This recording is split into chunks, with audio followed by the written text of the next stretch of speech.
ሀብት ትፈልጋለህ? ሰግጥ። ታዋቂ መሆን ትፈልጋለህ? ሰግጥ። ምን ማለት ነው? ሰገጠ፣ መሰገጥ፣ ሰጋጭ አማርኛ መዝገበ ቃላት የፈለግኳቸው ግን እነዚህ ሰዎች የሚጠቀሙበት አይነት ትርጓሜ የላቸው። ሰገጠ ማለት ሰፋ፣ ከፈፈ፣ ሸለመ፣ ኮስተር አለ፣ ግንባሩን ቋጠረ መሰል ትርጓሜ ተረጎማቸው። ታዲያ እነዚህ ሰዎች ምን ፈልገው ይህን ቃል የሚጠቀሙት?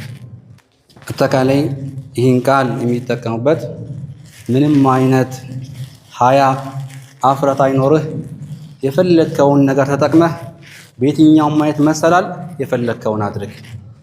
ሐላል ሐራም የለም። ሞራል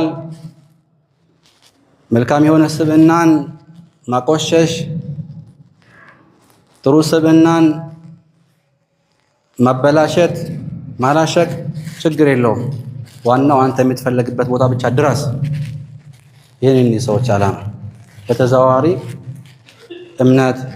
የእምነት ህግጋቶችን ወደ ጎን ተዋቸው ማለት ነው።